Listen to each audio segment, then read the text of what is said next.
ಬೆಂಗಳೂರು ಗ್ರಾಮಾಂತರ ಜಿಲ್ಲಾಡಳಿತದ ವತಿಯಿಂದ ದಾಬಸ್ಪೇಟೆಯ ಜಿಂದಾಲ್ ಅಲ್ಯೂಮಿನಿಯಂ ಕಾರ್ಖಾನೆಯಲ್ಲಿ ನಿನ್ನೆ ಹಮ್ಮಿಕೊಳ್ಳಲಾಗಿದ್ದ ರಾಸಾಯನಿಕ ಸೋರಿಕೆ ಅಣಕು ಪ್ರದರ್ಶನ ಕಾರ್ಯಕ್ರಮಕ್ಕೆ ಅಪರ ಜಿಲ್ಲಾಧಿಕಾರಿ ಸೈದಾ ಆಯೇಷಾ ಚಾಲನೆ ನೀಡಿದರು. ಈ ವೇಳೆ ಕಾರ್ಖಾನೆಗಳ ಜಂಟಿ ನಿರ್ದೇಶಕ ಪಾರ್ಥಸಾರಥಿ, ಉಪನಿರ್ದೇಶಕ ನರಸಿಂಹಮೂರ್ತಿ, ಜಿಂದಾಲ್ ಅಲ್ಯೂಮಿನಿಯಂನ ಕಾರ್ಖಾನೆ ಮುಖ್ಯಸ್ಥರಾದ ವಿಕ್ರಮ್ ಶರ್ಮಾ, ವ್ಯವಸ್ಥಾಪಕ ನಿರ್ದೇಶಕ ಸತೀಶ್, ಜಿಂದಾಲ್ ಕಂಪನಿಯ ಸುರಕ್ಷತಾ ಮತ್ತು ಪರಿಸರ ವಿಭಾಗದ ಮುಖ್ಯಸ್ಥ ರವಿಕುಮಾರ್ ಸೇರಿದಂತೆ ಜಿಂದಾಲ್ ಕಂಪನಿಯ ಪ್ರಮುಖರು ಉಪಸ್ಥಿತರಿದ್ದರು. ಪೈಪ್ಲೈನ್ ಹಾನಿಯಿಂದ ಅನಿಲ ಸೋರಿಕೆ ಹಾಗೂ ಬೆಂಕಿ ಅವಘಡ ಸಂಭವಿಸಿದರೆ ಕೈಗೊಳ್ಳಬೇಕಾದ ಸುರಕ್ಷತಾ ಕ್ರಮಗಳ ಬಗ್ಗೆ ಅಣಕು ಪ್ರದರ್ಶನ ನೀಡಲಾಯಿತು. ಎನ್ಡಿಆರ್ಎಫ್, ಅಗ್ನಿಶಾಮಕ ದಳ ಹಾಗೂ ಪೊಲೀಸ್ ಇಲಾಖೆಯ ಸಹಯೋಗದಲ್ಲಿ ನಡೆದ ಈ ಕಾರ್ಯಾಚರಣೆಯಲ್ಲಿ ಸುಮಾರು 500ಕ್ಕೂ ಹೆಚ್ಚು ಕಾರ್ಮಿಕರನ್ನು ರಕ್ಷಿಸುವ ತಾಲೀಮು ನಡೆಸಲಾಯಿತು.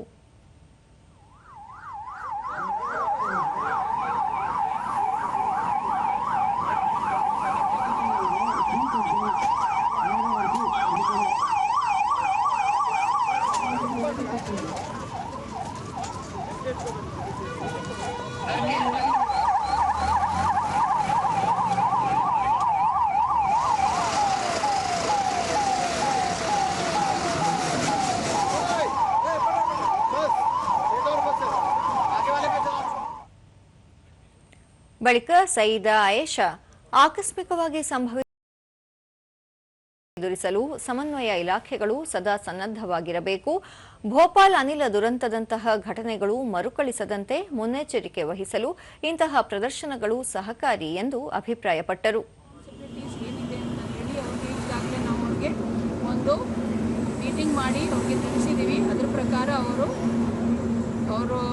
ರೆಸ್ಪಾನ್ಸಿಬಿಲಿಟೀಸ್ ಅವರು ನಿರ್ವಹಿಸ್ತಾ ಇದ್ದಾರೆ. ದೂರದರ್ಶನದೊಂದಿಗೆ ರವಿಕುಮಾರ್, ಜಿಲ್ಲಾಡಳಿತದ ಸಹಕಾರದೊಂದಿಗೆ ಈ ಕಾರ್ಯಕ್ರಮವನ್ನು ಆಯೋಜಿಸಲಾಗಿದೆ. ಈ ಮೂಲಕ ಕಾರ್ಖಾನೆಗಳಲ್ಲಿ ರಾಸಾಯನಿಕ ಸೋರಿಕೆಯಂತಹ ದುರ್ಘಟನೆಗಳು ಸಂಭವಿಸಿದಾಗ ಕಾರ್ಮಿಕರು ಹಾಗೂ ಸಾರ್ವಜನಿಕರು ಅನುಸರಿಸಬೇಕಾದ ಮುನ್ನೆಚ್ಚರಿಕಾ ಕ್ರಮಗಳ ಬಗ್ಗೆ ಅರಿವು ಮೂಡಿಸಲಾಗುತ್ತಿದೆ ಎಂದು ತಿಳಿಸಿದರು. ನಮ್ಮ ಕ್ಯಾಜುಯಾಲಿಟಿ ಶಿಫ್ಟ್ ಆಗಿದ ಮೇಲೆ ನಮ್ಮ ಎಲ್ಲ ಫೈರ್ ಕಂಟ್ರೋಲ್ ಆದಮೇಲೆ ಅವರಿಗೆ ಆಲ್ ಕ್ಲಿಯರ್ ಸೈರನ್ ರಿಕ್ವೆಸ್ಟ್ ಮಾಡಿದ್ಮೇಲೆ ಅವರು ಕೂಡ ಎಲ್ಲ ಮಾಹಿತಿ ಕಲೆ ಹಾಕಿ ಎಲ್ಲ ಡಿಪಾರ್ಟ್ಮೆಂಟಿಂದ ಎಲ್ಲ ಕೆಲಸ ಕಾರ್ಯಗಳು ಸಂಪೂರ್ಣವಾಗಿ ಆಗಿದೆಯೋ ಇಲ್ಲ ಅಂತ ಹೇಳ್ಬಿಟ್ಟು ಅವರು ಪರಿಶೀಲಿಸಿದ ಮೇಲೆ ಆಲ್ ಕ್ಲಿಯರ್ ಸೈರನ್ ಕೊಟ್ಟಿರ್ತಾರೆ. ಸತೀಶ್, ರಾಸಾಯನಿಕ ಸೋರಿಕೆಯಂತಹ ದುರ್ಘಟನೆಗಳು ಸಂಭವಿಸಿದರೆ ಸಾರ್ವಜನಿಕರು ಹಾಗೂ ಕಾರ್ಮಿಕರು ಆತಂಕ ಪಡುವ ಅಗತ್ಯವಿಲ್ಲ ಎಂದು ಧೈರ್ಯ ತುಂಬಿದರು. ಸಪೋರ್ಟಿವ್ ಆಗಿದೆ.